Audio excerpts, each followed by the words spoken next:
12:30 एक के आसपास, 12:30 1 के आसपास, बट लंच के पहले हो जाएगा। और नीरज जी आदिल पे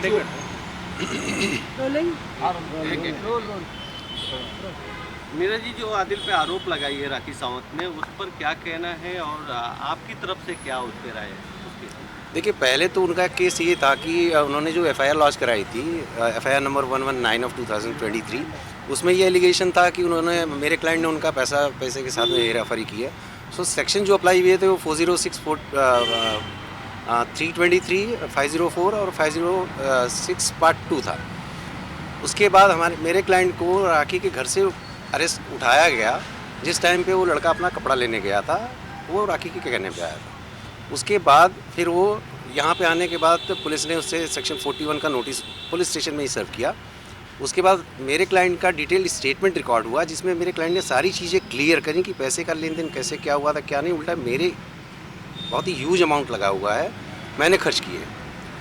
जैसे ही पता चला है कंप्लेनेंट को कि ये सारी चीज़ें क्लैरिफाई हो चुकी है पुलिस स्टेशन में, और उनको लगा है कि मेरा क्लाइंट छूट सकता है सारी चीज़ों से लीगली, उसके बाद वो पुलिस स्टेशन आए हैं और उन्होंने 376 और 377 का एलिगेशन किया है, और उसमें ये सेक्शन ऐड हुए हैं उसके बाद, जो पूरी तरीके से झूठा है, प्री प्लान है, आफ्टर थॉट मैनर में किया गया। लेकिन उनकी तौर से ये कहा जा रहा है कि बैंक स्टेटमेंट उन्होंने दिया है जो आदिल ने खर्च किया है राखी के अकाउंट से, इस पे आप क्या कहना चाहेंगे? बैंक स्टेटमेंट तो हमने भी पुलिस को बोला है कि हम भी आपको बैंक स्टेटमेंट देते हैं।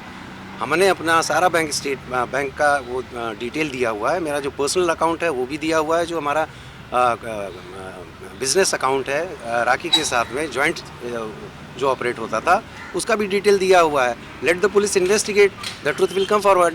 और सबसे बड़ी बात यह है कि जो बिज़नेस अकाउंट था आदिल और राखी का, वो जॉइंट अकाउंट था, जिसमें जब भी कोई भी ट्रांजैक्शन होता था OTP आता था 6 डिजिट का, जिसमें से 3 डिजिट राखी जी के उस पर आता था और 3 डिजिट नंबर जो है आदिल के उस पर आता था। दोनों का मिला के जब 6 डिजिट का नंबर एंटर होता था तभी ट्रांजैक्शन कंप्लीट होता था। तो ये फैक्ट अपने आप में ही सफिशिएंट है ये बताने के लिए कि मेरा क्लाइंट कितना निर्दोष है इसमें।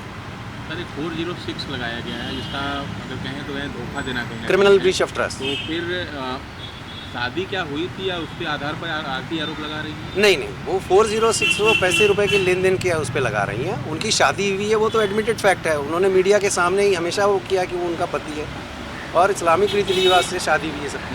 ठीक।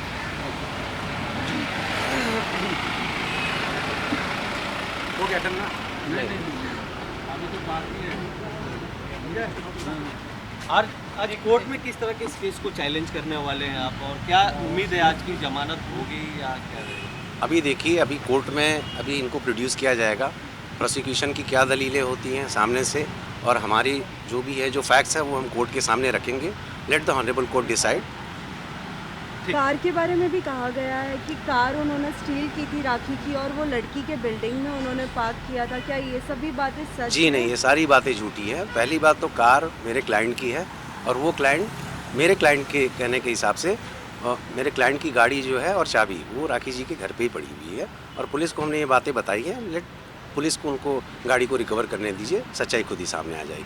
लड़कियों के बारे में आप क्या कहना चाहोगे? राखी ने कहा है कि बहुत सारी लड़कियों के साथ अफेयर था इनका, और पहले भी बहुत सारे केसेस चल रहे हैं, बैंगलोर में चल रहे हैं और भी कई शहरों में। देखिए, ये एक स्टैंडर्ड टाइप का एलिगेशन है जो सारे मैटर में लगाया जाता है, और प्रोसिक्यूशन को कुछ ना कुछ तो चाहिए बोलने के लिए, बट उसको सब्सटेंशिएट कितना कर सकते हैं, उसको प्रूव कितना कर सकते हैं, वो ज़्यादा ज़रूरी है। आप अंदर गए थे कि आपकी मुलाकात हुई आदिल से, आपकी बातचीत हुई पुलिस स्टेशन में? आप गए? जी हाँ, बातचीत हुई है। इंस्ट्रक्शन जो भी हमको लेना था वो हिसाब से हमने लिया है, और अभी उनको मेडिकल के लिए लेके जाएंगे। उसके बाद पुलिस उनको प्रोड्यूस करेगी कोर्ट में रिमांड के लिए। राखी के लिए बहुत सारे लोग उनके तरफ से स्टेटमेंट दे रहे हैं कि राखी सही है। क्या आदिल के घर वाले उन्हें सपोर्ट नहीं कर रहे हैं? नहीं, बिल्कुल सपोर्ट कर रहे हैं। उनके पेरेंट्स हैं, उनकी फैमिली है, पूरी तरीके से सपोर्ट कर रही है। मेरे कांटेक्ट में हैं वो लोग, पूरी तरीके से अपने बच्चे के लिए कंसर्न है वो। आदिल दुरानी को हिस्ट्री शीटर बताया जा रहा है, उससे पहले भी कई आरोप लगे हैं, कई केसेस हैं, इसको लेकर आप क्या कहेंगे? नहीं, देखिए, अभी ऐसी कोई बात मेरे नॉलेज में नहीं आई है। अगर ऐसा कुछ है भी तो ये एक नॉर्मल चीज़ है कि केस अगर चल रहा है उसमें he is not being convicted, कोई भी रहेगा, जब तक उसका अपराध सिद्ध नहीं होता तब तक आप कैसे कह सकते हैं हिस्ट्री शीटर है। Thank you.